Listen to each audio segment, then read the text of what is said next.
لله رب العالمين والصلاة والسلام على سيد المرسلين وعلى آله وصحبه أجمعين اما بعد. محترم سامعین و ناظرین، آج کی اس مجلس میں روزہ کے آداب و سنن سے متعلق چند باتیں آپ کے سامنے رکھنا چاہتا ہوں.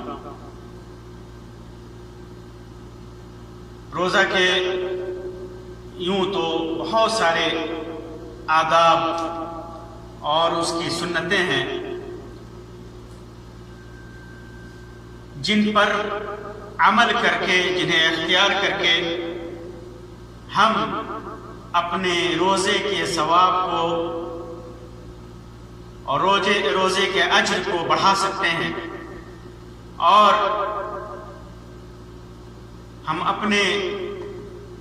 روزے کے اندر اخلاص اور للہیت پیدا کر سکتے ہیں. انہی آداب اور سنن میں سے ایک سحری کرنا ہے. اور سحری میں تاخیر کرنا. بہت سارے لوگوں کی عادت ہوتی ہے کہ وہ رات میں سوتے وقت ہی کھا پی کر سو جاتے ہیں، جبکہ اللہ کے رسول صلی اللہ علیہ وسلم سے آخری وقت میں طلوع فجر سے تھوڑا پہلے سحری کرنے کا ثبوت ہے. انس بن مالک رضی اللہ تعالی عنہ سے مروی ہے، فرماتے ہیں کہ اللہ کے رسول صلی اللہ علیہ وسلم نے ارشاد فرمایا، تسحروا فإن فی السحور برکہ. سحری کرو کیونکہ سحری میں برکت ہے. اسے امام بخاری امام مسلم نے روایت کیا ہے. اسی طرح ایک دوسری روایت زید بن ثابت رضی اللہ تعالیٰ عنہ کی ہے، صحیح بخاری اور صحیح مسلم کے اندر ہی. وہ فرماتے ہیں کہ ہم اللہ کے رسول صلی اللہ علیہ وسلم کے ساتھ ہم نے سحری کی اور آپ صلی اللہ علیہ وسلم فجر کی نماز کے لیے کھڑے ہوئے. انس رضی اللہ تعالیٰ عنہ نے ان سے پوچھا کہ اذان اور سحری کے درمیان کا کتنا وقت تھا؟ تو انہوں نے فرمایا اتنا وقت تھا جتنے وقت میں 50 آیتوں کی تلاوت کی جا سکتی ہے. 50 آیتوں کی تلاوت کی جا سکتی ہے، اتنا وقت تھا. یعنی آخری وقت میں سحری کرنا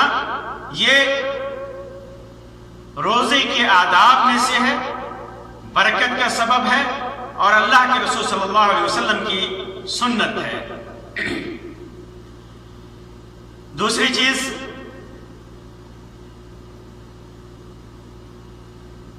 جب سورج غروب ہو جائے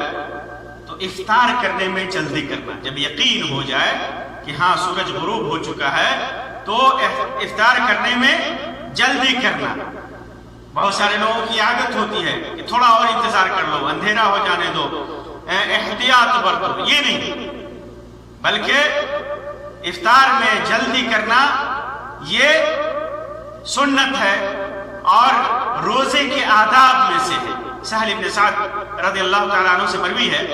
فرماتے ہیں کہ اللہ کے رسول صلی اللہ علیہ وسلم نے ارشاد فرمایا، لا يزال الناس بخیر ما عجل الفطر. لوگ اس وقت تک خیر اور بھلائی پر رہیں گے جب تک افطار کرنے میں جلدی کریں گے. افطار کرنے میں جلدی کریں گے. اس کا یہ مطلب نہیں کہ ابھی سورج نظر آ رہا ہو آدمی افطار کر لے. نہیں، جب یقین ہو جائے کہ سورج غروب ہو چکا ہے تو افطار کرنا ہے، تو ایسے وقت میں افطار کرنا ہے. آج کل کا وقت ہے، بہت سارے گھڑیاں ہیں، کیلنڈر ہے. جب آدمی کو جب شہروں میں ہے اور سورج غروب کا پتہ اسے نہیں چلتا تو ان پر اعتماد کر کے افطار کر سکتا ہے. پہلے وقت میں ابتدائی وقت میں افطار کرنا، یہ روزے کے آداب میں سے ہے، اللہ کے رسول صلی اللہ علیہ وسلم کی سنت ہے۔ اسی طرح افطار کرنے کے لیے کھجور کا استعمال، یا تو تازہ کھجور ہو یا چھہارے ہو، یا اگر نہ ہو تو پانی ہو، کوئی بھی چیز ہو، یہ آداب افطار میں سے ہے، روزے کے آداب میں سے۔ انس بن مالک رضی اللہ تعالیٰ عنہ کی روایت ہے، امام ابو داؤد، امام ترمذی اور امام احمد نے روایت کیا ہے صحیح سند کے ساتھ، فرماتے ہیں کہ اللہ کے رسول صلی اللہ علیہ وسلم تازہ کھجور سے افطار کیا کرتے تھے، تازہ کھجور سے افطار کیا کرتے تھے نماز پڑھنے سے پہلے، مغرب کی نماز پڑھنے سے پہلے۔ اور اگر تازہ کھجور نہیں ملتا تو پھر آپ صلی اللہ علیہ وسلم چھہاروں سے، خشک کھجور سے افطار کرتے، اور اگر وہ بھی نہیں ملتا، وہ بھی نصیب نہیں ہوتا، تو چند لب پانی لے کر کے، چند چلو پانی لے کر کے اسی سے افطار کرتے۔ تو یہ افطار کے روزے کی آداب میں سے ہے کہ آدمی کھجور وغیرہ سے افطار کرے۔ اسی طرح روزے کے آداب اور سنن میں سے ایک یہ ہے کہ آدمی افطار کے وقت دعا کرے، دعا کرے۔ کیوں؟ اس لیے کہ افطار کے وقت دعا رد نہیں کی جاتی، دعا قبول ہوتی ہے، جیسا کہ امام ترمذی نے اور امام احمد نے روایت کیا ہے ابو ہریرہ رضی اللہ تعالیٰ عنہ سے، فرماتے ہیں کہ اللہ کے رسول صلی اللہ علیہ وسلم نے ارشاد فرمایا، ثلاث لا ترد دعوتهم، تین شخص ایسے ہیں جن کی دعا رد نہیں کی جاتی۔ پہلا آدمی الامام العادل، انصاف پرور، انصاف کرنے والا، انصاف برتنے والا حاکم، امام۔ والصائم حین یفطر، روزے دار جب وہ روزہ کھولتا ہے، روزہ توڑتا ہے، افطار کرتا ہے۔ ودعوت المظلوم، اور مظلوم کی بد دعا، جس کے اوپر ظلم کیا گیا، ظالم کے خلاف اس کی بد دعا، یرفعها فوق الغمام، بدلی کے اوپر پہنچتی ہے اس کی بد دعا۔ وتفتح لها ابواب السماء، آسمان کے دروازے کھول دیے جاتے ہیں۔ اور امام احمد کی روایت میں والصائم حتی یفطر کا لفظ ہے، اس روایت میں الصائم حین یفطر، روزے دار جب روزہ کھولے، افطار کرے۔ اور امام احمد کی روایت کے الفاظ میں ہے والصائم حتی یفطر، روزے دار یہاں تک کہ افطار کر لے، روزے دار یہاں تک کہ افطار کر لے۔ اس کا مطلب یہ ہوا کہ پورا دن، روزے دار پورا دن جو بھی دعا کرے وہ دعا قبول ہوتی ہے، وہ دعا قبول ہوتی ہے پورا دن۔ افطار کرنے کے بعد دعا کی وہ خصوصیت نہیں رہ جاتی جو روزے کی حالت میں ہے۔ بہت سارے صحابہ کرام دعا کرتے تھے، جو اللہ کے رسول صلی اللہ علیہ وسلم سے جو دعا منقول ہے، امام ابو داؤد نے اور امام ابن خزیمہ دارقطنی نے حسن سند کے ساتھ روایت کیا ہے کہ اللہ کے رسول صلی اللہ علیہ وسلم دعا پڑھتے تھے، ذهب الظمأ وابتلت العروق وثبت الاجر انشاءاللہ، کہ پیاس چلی گئی، رگیں تر ہو گئی، اجر انشاءاللہ ثابت ہو گیا۔ اور یہ واضح رہے کہ افطار کے وقت کے لیے کوئی خاص دعا نہیں ہے۔ اگر ہم نے کوئی خاص دعا ایجاد کر لی اور اس کو اپنے اوپر لازم کر لیا تو یہ بدعت ہو جائے گی۔ جیسے بہت سارے لوگوں کو دیکھیں گے کہ افطار کرتے وقت بے اسم کیا کہتے ہیں، لک صمتو ولک افطرتو، یہ دعا جو کرتے ہیں یہ صحیح سند سے ثابت نہیں ہے، اور بھی دعائیں آدمی خود لازم کر لے۔ دعا کے لیے تحدید نہیں ہے، تحدید نہیں، آدمی دین و دنیا کے کامیابی اور بھلائی کے لیے کوئی بھی دعا کر سکتا ہے، کوئی بھی دعا کر سکتا ہے۔ سنت سے جو دعا ثابت ہے وہ ذهب الظمأ وابتلت العروق والی دعا ہے، وہ بھی افطار کرنے کے بعد، افطار کرنے کے لیے صرف بسم اللہ کافی ہے، بسم اللہ کافی، آدمی بسم اللہ کر کے روزہ توڑے، افطار کرے، اور اس سے پہلے جب دسترخوان پر بیٹھا ہو یا اس سے پہلے سحری کھانے کے بعد سے لے کر افطار کرنے تک، سورج طلوع ہونے کے بعد سے، فجر طلوع ہونے کے بعد سے، اذان ہونے کے بعد سے افطار تک جو بھی دعا کرے آدمی، اللہ تبارک و تعالی اسے قبول کرتا ہے۔ تو یہ دعا کرنا یہ روزے کے آداب میں سے ہے، سنن میں سے ہے۔ اسی طرح روزے کے آداب اور سنن میں سے زبان اور اعضاء کو برائیوں سے، حرام چیزوں سے روکنا ہے۔ زبان کو بھی آدمی حرام چیزوں سے روکے، حرام باتیں کرنے سے روکے، غیبت، چغلی، گالی، لڑائی جھگڑا، اور اعضاء سے بھی نگاہوں کے ذریعے اور پیر کے ذریعے، ہاتھ کے ذریعے جو گناہ ہے، جو حرام چیزیں ہیں، اس کے ان کے استعمال سے رکے۔ یہ روزہ کے آداب میں سے ہے۔ ابو ہریرہ رضی اللہ تعالیٰ عنہ کی روایت ہے، امام بخاری، امام مسلم، امام ابو داؤد، امام نسائی، امام ابن ماجہ وغیرہ نے اس کو روایت کیا ہے کہ اللہ کے رسول صلی اللہ علیہ وسلم نے فرمایا،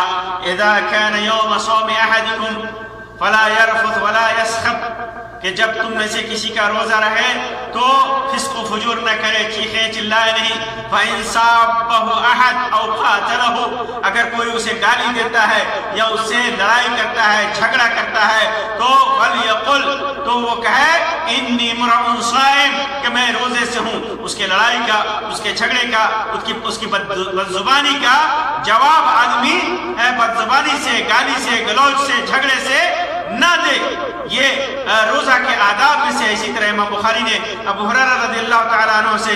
روایت کیا ہے کہ اللہ کے رسول صلی اللہ علیہ وسلم نے ارشاد فرمایا، من لم يدع قول الزور والعمل به، جس آدمی نے قول زور، جھوٹی باتیں نہیں چھوڑی اور جھوٹ پر عمل کرنا نہیں چھوڑا، فَلَيْسَ لِلَّهِ حَاجَةٌ فِي أَن يَدَعَ طَعَامَهُ وَشَرَابَهُ، تو اللہ کو اس کی حاجت نہیں کہ وہ اپنا کھانا اور پینا چھوڑ دے۔ تو معلوم کیا ہوا کہ روزے کی حالت میں آدمی زبان کے ذریعے، اعضاء کے ذریعے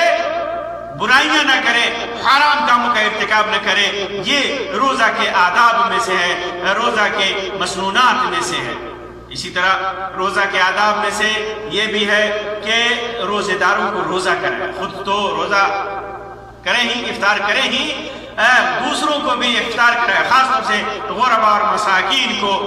مہمانوں کو اور مسافروں کو روزہ افطار کرائے۔ زید بن خالد الجہنی کی روایت امام ترمذی نے ذکر کیا ہے صحیح سند کے ساتھ کہ اللہ کے رسول صلی اللہ علیہ وسلم نے ارشاد فرمایا، من فطر صائما كان له مثل اجره غیر انه لا ينقص من اجر الصائم شیئا، جس نے کسی روزے دار کو روزہ کرایا، روزہ توڑایا، افطار کرایا، تو اس کو بھی اس کے روزہ کے برابر اجر ملے گا۔ روزہ جو جس کو کرایا ہے اس کے اجر میں سے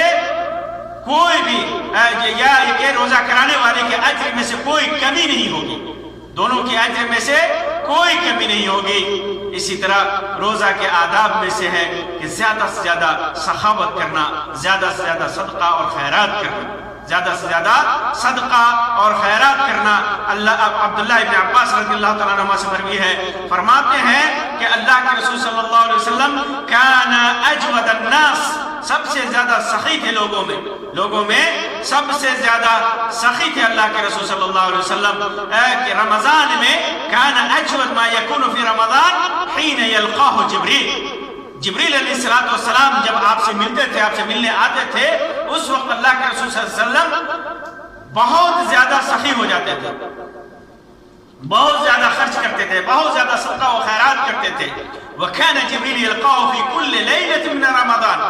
اور جبریل علیہ السلام رمضان کی ہر رات میں اللہ کے رسول صلی اللہ علیہ وسلم سے ملتے تھے۔ فَيُدَارِسُ الْقُرْآنَ، قرآن مجید کا مدارسہ کرواتے تھے اور اس کا مراجعہ کرواتے تھے۔ فَرَسُولُ اللَّهِ صلی اللہ علیہ وسلم حِينَ يَلْقَاهُ جِبْرِيلُ أَجْوَدُ بِالْخَيْرِ مِنَ الرِّيحِ الْمُرْسَلَةِ، تو اللہ کے رسول صلی اللہ علیہ وسلم جب جبریل علیہ السلام آپ سے ملتے تو بہتی بہتی ہوئی تیز بہتی ہوئی آدھیوں سے بھی زیادہ بھلائی میں سخی ہو جاتے تھے۔ امام بخاری امام مسلم نے اس کو روایت کیا ہے، اور امام احمد نے زیادہ کیا ہے کہ لا يسأل عن شيء الا اعطاه، اللہ کے رسول صلی اللہ علیہ وسلم سے کوئی چیز مانگی جاتی تو آپ صلی اللہ علیہ وسلم اسے ضرور دیتے، منع نہیں کرتے۔ تو یہ رمضان کے روزے کے آداب میں سے ہے کہ آدمی زیادہ سے زیادہ صدقہ اور خیرات کرے، حسب استطاعت جتنا ہو سکے صدقہ اور خیرات کرے۔ اسی طرح روزے کے آداب میں سے ہے قرآن مجید کی تلاوت کرنا، قرآن مجید کی تلاوت کرنا، یہ آداب میں سے ہے۔ قرآن مجید کو سمجھنا، قرآن مجید کا علم حاصل کرنا، قرآن مجید کا کے اوپر عمل کرنا، یہ آداب میں سے ہے۔ رمضان میں خاص طور سے رمضان کے آداب میں سے اللہ کے رسول صلی اللہ علیہ وسلم کے پاس جبریل علیہ السلام جب آتے تھے تو اللہ کے رسول صلی اللہ علیہ وسلم کو قرآن مجید کا مراجعہ کراتے تھے۔ تو جتنا ہو سکے آدمی قرآن مجید کی تلاوت کرے، جس قدر ہو سکے، زبانی یاد ہو تو زبانی، نہیں یاد ہو تو دیکھ کر کے پڑھے۔ اگر پڑھنا بھی نہیں آتا ہے تو آج کل کے زمانے میں ریکارڈنگ موجود ہے، اچھے قرآ کی ریکارڈنگ ترجمے کے ساتھ موجود ہے، آپ اس کو سنیے۔ یہ سنن اور آداب میں سے قرآن رمضان المبارک کے آداب میں سے اور سنن میں سے ہے۔ اسی طرح رمضان المبارک کے آداب و سنن میں سے قیام اللیل ہے، یعنی تراویح ہے۔ اللہ کے رسول صلی اللہ علیہ وسلم نے ارشاد فرمایا، جیسا کہ صحیح بخاری اور صحیح مسلم کی روایت میں ہے، ابو ہریرہ رضی اللہ تعالیٰ عنہ کی روایت ہے کہ من قام رمضان ایمانا واحتسابا غفر له ما تقدم من ذنبه، جو آدمی ایمان کی حالت میں ثواب کی نیت سے رمضان میں قیام کرتا ہے، تراویح پڑھتا ہے، تو اس کے سارے پچھلے گناہ معاف کر دیے جاتے ہیں۔ جتنے بھی چھوٹے چھوٹے گناہ کیے ہیں، صغائر کیے ہیں، اللہ تبارک و تعالیٰ اسے معاف کر دیتا ہے۔ اسی طرح اس کے آداب میں سے یہ بھی ہے کہ آدمی تراویح جب پڑھے امام کے ساتھ تو مکمل پڑھے، بیچ میں سے چھوڑ کر کے نہ آئے، مکمل پڑھے۔ جیسا کہ ابو ذر رضی اللہ تعالیٰ عنہ کی روایت میں ہے، جسے امام ترمذی نے اور امام ابو داؤد نے، امام نسائی نے، امام ابن ماجہ نے روایت کیا ہے صحیح سند کے ساتھ۔ علامہ البانی نے اس کو صحیح قرار دیا ہے، فرماتے ہیں کہ اللہ کے رسول صلی اللہ علیہ وسلم نے ارشاد فرمایا، من قام مع الامام حتى ينصرف كتب له قيام ليلہ، جو آدمی امام کے ساتھ قیام کرتا ہے، تراویح کے لیے پڑھتا ہے، یہاں تک کہ امام تراویح سے فارغ ہو کر کے، وتر کے ساتھ تراویح سے فارغ ہو کر کے پلٹتا ہے، تو پوری رات قیام کرنے کا، پوری رات تہجد پڑھنے کا، پوری رات تراویح پڑھنے کا ثواب اس کو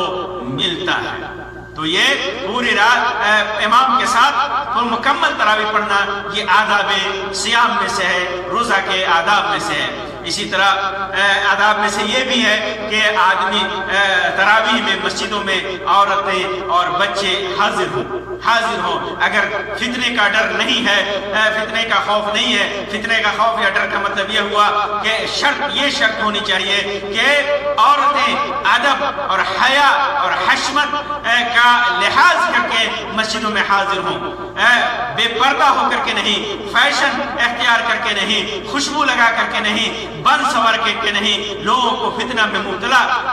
کرنے والی بن کر کے نہیں، بلکہ ادب کے ساتھ، احترام کے ساتھ نماز پڑھنے جا رہی ہیں، اللہ تبارک و تعالیٰ کے لیے تراویح پڑھنے جا رہی ہے، اللہ کے گھر میں جا رہی ہیں۔ تو ادب کا تقاضا یہ ہے کہ مکمل دین اسلام کی تعلیمات کی رعایت کرتے ہوئے، پردے کی رعایت کرتے ہوئے جائیں، بے پردہ ہو کر کے نہ جائیں، مسجدوں میں حاضر ہو سکتی ہیں۔ اسی طرح رمضان المبارک کے سنن اور آداب میں سے ایک یہ ہے کہ لیلۃ القدر کو تلاش کیا جائے، لیلۃ القدر کو تلاش کیا جائے اور اس رات کو زندہ کیا جائے، اس رات کو جاگا جائے، اس رات کو عبادت کی جائے، اس رات کو عبادت کی جائے، نوافل کا اہتمام کیا جائے، تلاوت قرآن کا اہتمام کیا جائے، دین کو سیکھنے کا اہتمام کیا جائے۔ اللہ کے عائشہ رضی اللہ تعالیٰ عنہ سے مروی ہے صحیح بخاری اور صحیح مسلم کے اندر کہ فرماتی ہیں کہ اللہ کے رسول صلی اللہ علیہ وسلم کیا یجاور فی العشر الاواخر من رمضان، اللہ کے رسول صلی اللہ علیہ وسلم رمضان کے آخری عشرے میں اعتکاف کیا کرتے تھے، اور آپ صلی اللہ علیہ وسلم فرماتے کہ تحروا لیلۃ القدر فی العاشر الاواخر من رمضان، رمضان کے آخری عشرے میں لیلۃ القدر کو تلاش کرو، وہی لیلۃ القدر جو 1000 مہینوں سے بہتر، اس میں ایک گھڑی ہے جو 1000 مہینوں سے بہتر ہے۔ اسی طرح ابو ہریرہ رضی اللہ تعالی عنہ کی روایت ہے صحیح بخاری اور صحیح مسلم کے اندر کہ اللہ کے رسول صلی اللہ علیہ وسلم نے ارشاد فرمایا کہ من یقم لیلۃ القدر ایمانا واحتسابا غفر له ما تقدم من ذنبه، جو آدمی قدر کی رات میں، لیلۃ القدر میں، شب قدر میں ایمان اور کی حالت میں اور ثواب کی نیت سے اگر قیام کرتا ہے تو غفر له ما تقدم من ذنبه، اس کے جتنے گناہ ہے، یہ صغائر گناہ ہیں، اللہ تبارک و تعالیٰ انہیں معاف کر دیتا ہے، اس کے گناہ بخش دیے جاتے ہیں۔ تو قیام کا مطلب، احیاء کا مطلب وہ یہ ہے کہ نماز، تلاوت قرآن کریم، ذکر و اذکار، دعا، استغفار، توبہ کے ذریعے اس رات کو آباد کیا جائے، اس رات کو جاگا جائے۔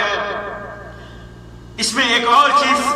جو فائدے کی ہے وہ آپ کے سامنے بیان کر دوں۔ عائشہ رضی اللہ تعالیٰ عنہ کی روایت ہے، امام ترمذی نے روایت کیا ہے، امام ابن ماجہ نے، امام احمد نے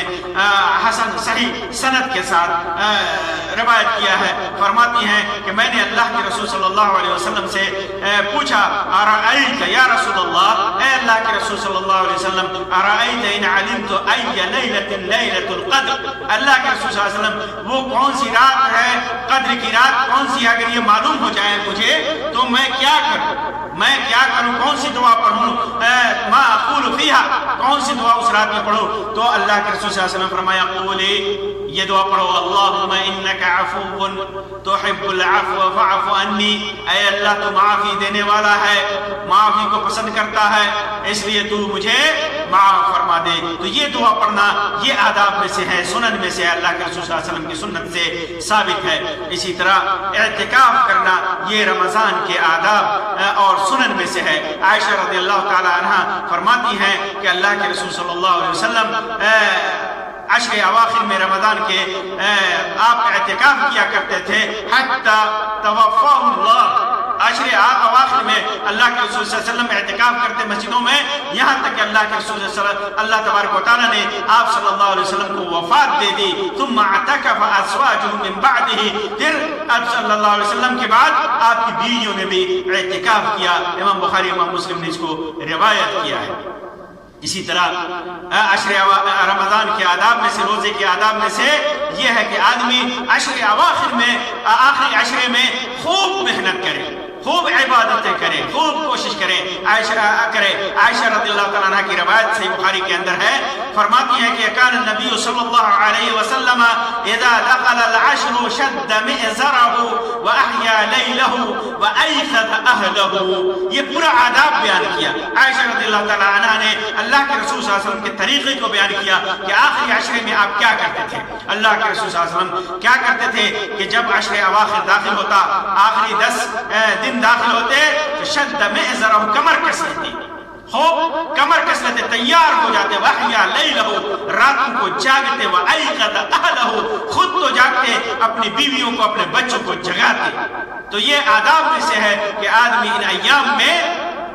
خوب محنت کرے، خوب کوشش کرے۔ اور صحیح مسلم کی روایت میں عائشہ رضی اللہ تعالیٰ عنہ سے مروی فرماتی ہیں کہ کان رسول اللہ صلی اللہ علیہ وسلم یجتہد فی العشر الاواخر ما لا یجتہد فی غیرہ، کہ اللہ کے رسول صلی اللہ علیہ وسلم عشر اواخر میں اتنی کوشش کرتے کہ جتنی کوشش دیگر ایام میں آپ نہیں کرتے تھے۔ تو خوب کوشش کیا جائے، یہ رمضان کے آداب میں سے ہے، سنن میں سے ہے۔ اسی طرح رمضان روزے دار کے لیے ایک ادب یہ ہے کہ کوئی اگر اس کو کھانے کی دعوت دے، کہیں مہمان بن کر کے گیا، اسے کھانے کی دعوت دی جائے، اور غیر رمضان میں بھی اگر وہ روزے سے ہے تو کہے فلیقل انی صائم، کہے کیا کہ میں روزے سے ہوں، چاہے وہ فرض روزہ رکھے یا نفل روزہ رکھے۔ ابو ہریرہ رضی اللہ تعالیٰ عنہ کی روایت ہے کہ رسول صلی اللہ علیہ وسلم نے ارشاد فرمایا جیسا کہ صحیح مسلم کے اندر ہے کہ اذا دعی احدکم الی طعام وهو صائم، جب کسی کو روزے کی طرف بلایا جائے اور وہ روزے سے ہے تو فلیقل انی صائم، تو کہے کہ میں روزے سے ہوں، میں روزے سے ہوں۔ علماء نے لکھا ہے کہ اگر نفلی روزہ ہے تو اگر چاہتا ہے توڑ دینا روزہ اور میزبان کے ساتھ اگر کھانا چاہتا ہے اس کا دل رکھنے کے لیے کوئی حرج نہیں ہے، توڑ سکتا ہے، لیکن اگر فرض روزے کے ساتھ ہے رمضان کے دنوں میں تو کہہ دے کہ خاص طور سے تو کہہ دے کہ میں روزے سے ہوں۔ ایسا نہیں ہے کہ اس کی بات مان کر کے روزہ توڑ دینا ہے یا یہ کہ ریاکاری کرنی ہے، بس اسے اتنا بتا دینا ہے کہ میں روزے سے ہوں، اپنے روزے کی حفاظت کرنی ہے۔ اسی طرح انس رضی اللہ تعالیٰ عنہ کی روایت میں ہے، فرماتے ہیں کہ اللہ کے رسول صلی اللہ علیہ وسلم ام سلیم کے پاس گئے تو ام سلیم نے کھجور اور گھی حاضر کیا کھانے کے لیے، تو اللہ کے رسول صلی اللہ علیہ وسلم نے فرمایا کہ عیدوا ثمنکم فی سقائہ وتمرکم فی وعائہ، کہ اپنے گھی کو اس کے ڈبے میں رکھ دو اور کھجور کو اس کے ڈلیا میں رکھ دو، جہاں کھجور رکھنے کی جو جگہ ہے وہاں پر لوٹا دو، فإنی صائم، میں روزے سے ہوں۔ پھر اللہ کے رسول صلی اللہ علیہ وسلم گھر کے کنارے میں ایک گوشے میں گئے اور نفل نماز پڑھی، فصلی غیر المکتوبہ، غیر نفل نماز پڑھی، فدعا لأم سلیم اہل بیتہا، ام سلیم کے لیے اور اس کے اہل بیت کے لیے دعا کیا۔ تو یہ بھی آداب میں سے، یہ بھی آداب میں سے ہے روزے دار کے لیے، روزے کے کہ آدمی صاحب طعام کے لیے، صاحب منزل کے لیے دعا کرے، کھانے کے لیے کہہ دے کہ میں روزے سے ہوں، اور کہے کہ اللہ اس کے رزق میں، اس کی عمر میں جو بھی دعا ہو اس کے لیے کرے۔ اس روایت کو امام بخاری امام مسلم نے روایت کیا ہے۔ اسی طرح روزے کے ایام میں کے آداب میں سے کہ آدمی اگر میسر ہو تو عمرہ کرے۔ اللہ کے رسول صلی اللہ علیہ وسلم نے فرمایا کہ رمضان کے دن میں عمرہ کرنے کا ثواب حجۃ معی، میرے ساتھ عمرہ کرنے کے برابر ہے۔ تو اگر آسانی ہو اور وسعت ہو، طاقت ہو، ہمت ہو، اللہ کی توفیق ہو تو خانہ کعبہ کا عمرہ کرے۔ یہ آداب صیام میں سے، روزے کے آداب میں سے ہے۔ تو یہ چند روزے کے چند آداب اور سنن کا ذکر میں نے آپ کے سامنے کیا ہے، اور ہمیں ہمیشہ کوشش کرنی چاہیے کہ روزے کی حالت میں خاص طور سے ان آداب اور سنن کا لحاظ کریں اور اللہ تبارک و تعالیٰ سے دعا کریں کہ اللہ تبارک و تعالیٰ ہمارے اعمال کو، ہمارے روزے کو، ہمارے سارے نیک اعمال کو اللہ تبارک و تعالیٰ قبولیت سے سرفراز فرمائے۔ اللہ تبارک و تعالیٰ گناہوں سے، جھگڑوں سے، گالی سے اور زبان اور اعضاء کے تمام گناہوں سے اللہ تبارک و تعالیٰ ہمیں اپنی حفظ اور امان میں رکھے۔ آمین یا رب العالمین، وآخر دعوانا ان الحمدللہ رب العالمین، وصلی اللہ علی خیر خلقہ وسلم، والسلام علیکم ورحمۃ اللہ وبرکاتہ۔